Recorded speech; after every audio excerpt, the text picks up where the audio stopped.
আজ আমি একটা বাটার রেসিপি শেয়ার করব। এটা আপনারা শিলে বেটেও বানাতে পারেন বা মিক্সিতেও বেটে বানাতে পারেন। গরম গরম ভাতের সঙ্গে খেতে খুব ভালো লাগে। পুরনো দিনের একটা রান্না, সম্পূর্ণ নিরামিষভাবে তৈরি হবে। আর খুব বেশি যে জিনিসপত্র মশলাপাতি লাগবে, কাটা বাটার ব্যাপার থাকবে সেরকমও কিছু নয়। খুব অল্প জিনিস দিয়েই তৈরি হয়ে যায়, কিন্তু খেতে খুব ভালো লাগে। নমস্কার, মুনমুনের ঘরোয়া রান্না থেকে আমি মুনমুন। আমার চ্যানেল পেজে আপনাকে জানাই অনেক অনেক স্বাগত। ভিডিওটা দেখতে দেখতে একটা লাইক করে দেওয়ার অনুরোধ রইল। আর ইউটিউবে সকল বন্ধুদের বলবো ভিডিওটা দেখে একটু হাইপ করে পয়েন্ট দিও প্লিজ। আমি এখানে 3টে ঝিঙে নিয়েছি। আমার বাড়ির লোক সংখ্যা আমি যতটা বানাতে চাই সেই হিসাবে আমি নিয়েছি। আপনারা আপনাদের প্রয়োজন মতো নিয়ে নেবেন। ঝিঙেটা আমি কেটে ধুয়ে পরিষ্কার করে এখানে নিয়ে নিয়েছি। একটা ছোটো মিক্সি জারের মধ্যে ঝিঙের পরিমাণ হিসেবে মিক্সি জারটা নেবেন, আমার এটা ছোটোতেই হয়ে গেছে। মিক্সি জারের মধ্যে ঝিঙেগুলো নিয়ে নিলাম। আর 1 থেকে 1.5 ইঞ্চির মতো আদা কুচি করে নিয়েছি, সঙ্গে একটু কাঁচা লঙ্কা দেবো। ঝালের পরিমাণটা আপনারা আপনাদের ইচ্ছা মতো কম বেশি করে নিতে পারেন, তবে এটা গরম গরম ভাতের সঙ্গে একটু ঝাল ঝাল খেতে বেশ ভালো লাগে। কাঁচা লঙ্কাটা দিয়ে দিলাম, দিয়ে ঢাকা দিয়ে এটা একটু পেষে নেব। তবে এটা পেষার সময় কোনোভাবেই কিন্তু জল দেবেন না। এমনিতেই ঝিঙের মধ্যে অনেকটাই জল থাকে। এটা মিক্সিতে ঘোরালেই এরকম হয়ে যাবে। জল দিয়ে একদমই বাটবেন না, এটা একটু খেয়াল রাখবেন। শিলেতেও যদি বাটেন তবে কিন্তু জল দেবেন না, এমনিই বাটবেন।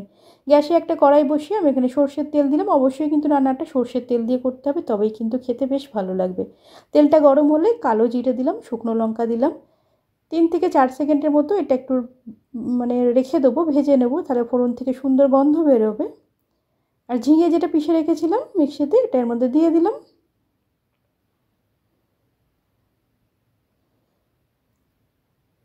লো ফ্লেমে এটা একটু নাড়তে থাকবো। এটা কিন্তু কাঁচা সর্ষের তেল দিয়ে খেতেই ভালো লাগবে। সর্ষের তেল দিয়ে বানালেই খেতে বেশি ভালো লাগবে। লো ফ্লেমে এটা একটু নেড়ে নেব। স্বাদ মতো নুন দিয়ে দিলাম, অল্প একটু হলুদ আর কাশ্মীরি রেড চিলি পাউডার দিলাম। দিয়ে এটা ভালো করে মিশিয়ে নেব। নুনটা আপনারা চাইলে পরেও দিতে পারেন, কেন এটা নাড়তে নাড়তে অনেকটা কমে যাবে, পুরো জলটা শুকিয়ে যাবে। সেই জন্য নুনের হিসাবটা যদি অসুবিধা হয় তাহলে এটা জলটা শুকিয়ে যাওয়ার পর যখন কমে আসবে তখন নুনটা দিলেও হবে। লো ফ্লেমে এটা বেশ নাড়তে থাকবো কিছুক্ষণ ধরে। সমস্ত জলটা রিডিউস হয়ে শুকনো শুকনো মতো হয়ে যাবে।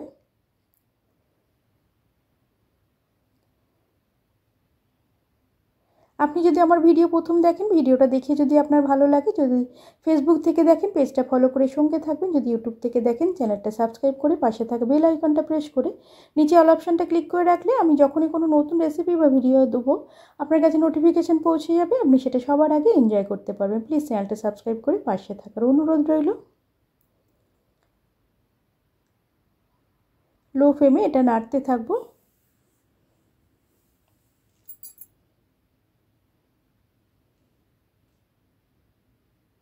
খুব সিম্পল সাদামাটা অল্প একটু মশলা দিয়ে তৈরি হয়ে যায়, কিন্তু গরম গরম ভাতের সঙ্গে খেতে অসাধারণ লাগে। কিছু কিছু রান্না হয় যেগুলো খুব হালকা ফুলকা হয়, খুব সিম্পল হয়, কিন্তু খেতে তার ফ্লেভার স্বাদই একদম অন্যরকম হয়।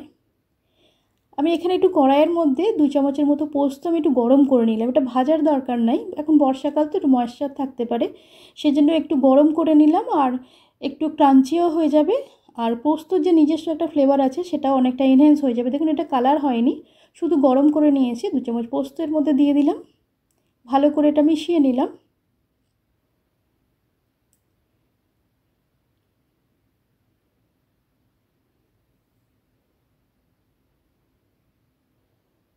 আপনারা চাইলে নাও গরম করতে পারেন, কিন্তু একটু গরম করে দিলে খেতে অনেক ভালো লাগবে। এখানে আমি হয়ে গেছে দেখুন, অনেকটা শুকিয়ে গেছে। অল্প একটু চিনি দিলাম, ঝাল ঝাল মিষ্টি মিষ্টি খেতে ভালো লাগবে এটা। একদম দেখুন শুকিয়ে গেছে। আপনারা চাইলে এই স্টেজে এসেও নুনটা দিতে পারেন। এটা লো ফ্লেমে একদম এভাবে ভেজে ভেজে বানালে না খুব সুন্দর লাগবে। আমি আমার প্রয়োজন মতো বাড়ির লোক সংখ্যা হিসাবে বানিয়েছি। 3টে ঝিঙেতে এতটা হয়েছে, আপনারা যতটা প্রয়োজন সেই হিসাবে নেবেন। ওপর থেকে একটু সর্ষের তেল, কাঁচা সর্ষের তেল দিয়ে দিলাম, ভালো করে মিশিয়ে গ্যাসটা বন্ধ করে দেবো। বাস হয়ে গেছে, আর কিছুই না। একটু ঠান্ডা হলে এটা একটু পরিবেশন করে দেবো। গরম গরম ভাতের সঙ্গে জাস্ট খেতে অসাধারণ। এরকমভাবে গরম ভাতের সঙ্গে খেলে না, এটা দিয়ে ফ্লেভারটা আর এটা এনজয় করতে করতে কখন যে পুরো ভাতটা আপনি এটা দিয়েই খেয়ে শেষ করে ফেলবেন বুঝতেও পারবেন না। এখানে আমি ওপর থেকে একটু আচারের তেল দিয়েছি, যে কোনো ঝাল আচারের তেল দিতে পারেন বা আম তেল যেটা থাকে বাড়িতে সেটাও দিতে পারেন, সেটা দিয়ে মেখেও খেতে কিন্তু খুব ভালো লাগে। এভাবে বানান ঝিঙে বাটতে বানিয়ে খেয়ে পরিবারের লোকের সঙ্গে এনজয় করুন, আর আপনার অনুভব আমাকে শেয়ার করবেন, কমেন্টের মাধ্যমে জানাবেন আমার আজকের এই রেসিপিটা আপনার কেমন লাগলো। যদি ভালো লেগে থাকে একটা লাইক আর বন্ধুবান্ধবদের মধ্যে শেয়ার করার অনুরোধ রইল।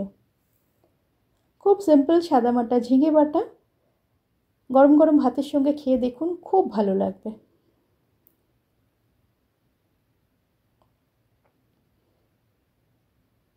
আবারও বলি, ইউটিউবে সকল বন্ধুদের একটু হাইপ করে পয়েন্ট দিও প্লিজ।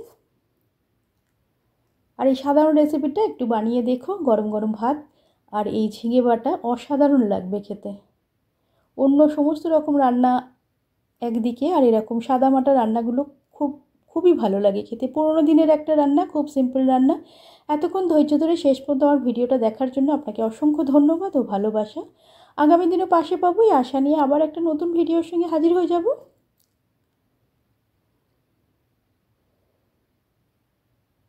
আমার বাড়ির তো সবাই খুব পছন্দ করেছে, আপনিও একবার বানিয়ে দেখুন, খুবই ভালো লাগবে খেতে। আজ এই পর্যন্ত, আবার দেখা হবে নতুন রেসিপির সঙ্গে। সুস্থ থাকবেন, ভালো থাকবেন, নমস্কার।